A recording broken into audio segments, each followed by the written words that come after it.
This is Jeff Bezos. Jeff who? No, this is Jeff Bezos. Sorry, this is Jeff Bezos. My name is Jeff. His net worth will soon surpass $150 billion.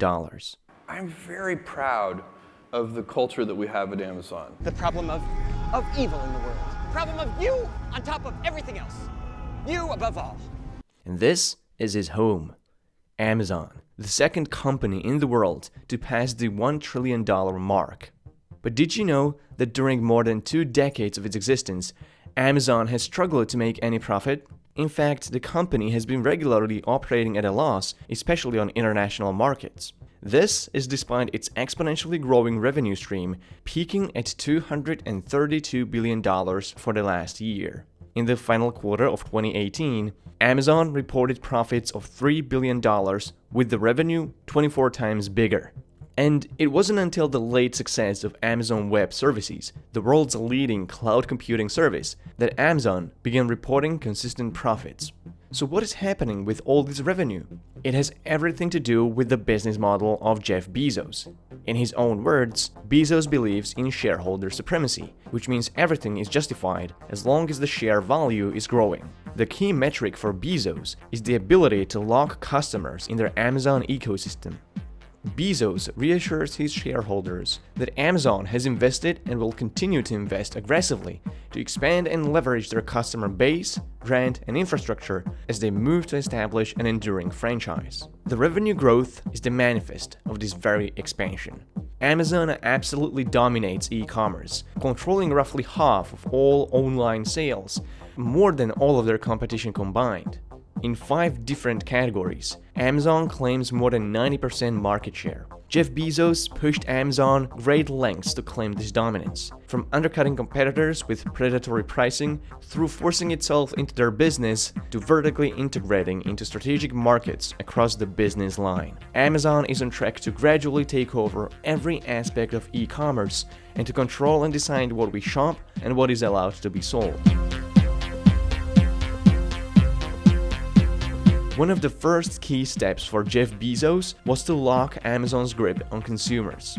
To lure more customers to stay with Amazon, the company launched Prime membership subscription for a flat annual fee of $79.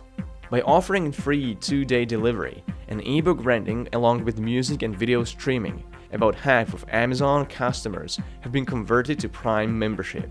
On paper, this was an immediate success because on average, Prime members spend more than twice as much as non-Prime customers. But by 2011, estimates showed that the average annual cost of each Prime membership ranked up to $55 in shipping and $35 in streaming. This left Amazon losing about $11 per Prime customer. All in all, Amazon was losing about $1 to $2 billion a year on Prime alone. Not to mention that the expansion of Prime was happening right in the middle of the deepest recession since the Great Depression. But Jeff Bezos managed to persuade shareholders to stick with Amazon, and their stock prices went up by almost 300% in 2 years, when everyone else in retail was failing. So what made Amazon investors so loyal to the company that was losing profit during a heavy recession? It was Amazon's ability to lock down their grip on customers and claim a monopoly position on the market. In the words of a former member of Prime development team, it was never about the $79. It was really about changing people's mentality so they wouldn't shop anywhere else. And this strategy really succeeded in its mission. When Amazon finally raised the fee to $99 in 2014, 95% of Prime members claimed to stay loyal and renew their subscriptions. Studies found that less than 1% of Amazon Prime customers would consider competitor retail sites during the same shopping session, while non-Prime customers were 8 times more likely to shop between different retailers. Investors back Amazon when it's losing profits because sacrificing short-term profit for aggressive long-term expansion pays off. Amazon did this with ebooks when it began selling Kindle devices below its manufacturing cost. Like with Prime, the goal of Kindle was to lock book readers in the Amazon ecosystem.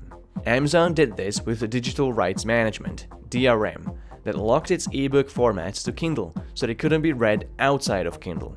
With this strategy, Amazon also succeeded in dominating the ebook market, claiming around 83% of ebook sales in the US, and the only real competitor left is Apple. Undercutting competition with below-cost prices and locking users in its ecosystem is a classic strategy of predatory monopolization. It gives monopolies opportunities to unfairly raise prices and enjoy the cash flow in a market with only that competition left, which they can contain or control. In ideal circumstances, antitrust regulators would have stepped in long before such dominant positions could have been acquired through anti-competitive practices. However, purposefully operating at a loss with the aim to price out competitors is not viewed as an anti-competitive practice on its own under the new anti-monopoly regulatory view in the US. In order for the FTC or the courts to step in, there has to be an intent to raise prices for consumers once the dominance is taken. And this is what Amazon has been extraordinarily clever at hiding. Every new service Amazon rolls out allows them to track user behavior and collect personal and usage data of their customers. Amazon then deploys algorithms to personalize pricing on an individual scale, and even goes as far as to use bots to monitor prices of their competition and match them with Amazon prices in real time. This mechanism obfuscates the baseline from which it could be possible to observe price fluctuation across the board, and so if there is no body, there is no murder.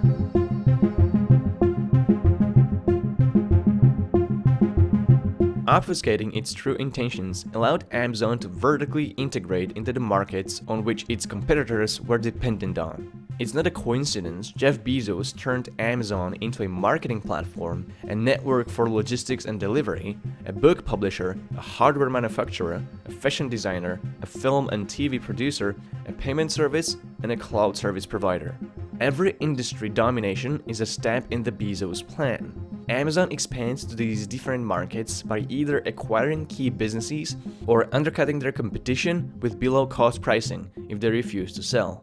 A company called Quidsi used to be one of the fastest-growing e-commerce businesses in the world, overseeing diapers.com, soap.com, and beautybar.com. First, Amazon offered to buy the whole company in 2009. When Quidsi refused, Amazon bots began tracking diapers.com and cut their own prices for baby products by up to 30%. And unlike Amazon, Quidsi was a new venture and didn't have investors backing their losses while they competed with Amazon's monopolistic ambitions.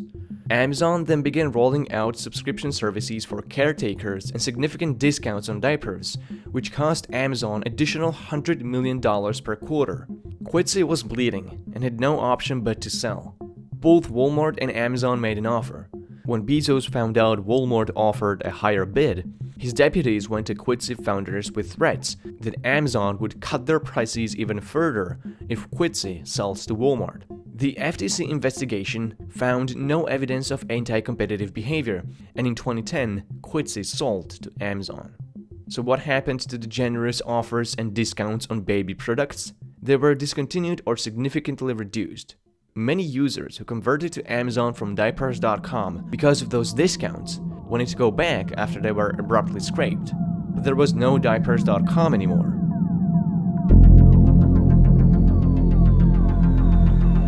Amazon doesn't just compete with their competitors, it forces itself into their business. As a dominant online retailer, Amazon had enough bargaining power to secure discounts of up to 70% on deliveries from fulfillment companies like UPS and FedEx. Amazon then used these discounted deliveries to pack them in its own delivery service called Fulfillment by Amazon. Because Amazon was almost bigger than the whole e-commerce industry combined, UPS and FedEx didn't have enough negotiating power over Amazon. To make up for the excruciating discounts requested by Amazon, UPS and FedEx began hiking their prices to other independent sellers. This created a paradox. Amazon's strategy effectively directed sellers to use Fulfillment by Amazon as it was cheaper than to use UPS and FedEx directly. And now, Amazon is investing hundreds of billions of dollars to establish its own physical delivery capacity to completely eliminate reliance on UPS and FedEx, and it will succeed in doing so.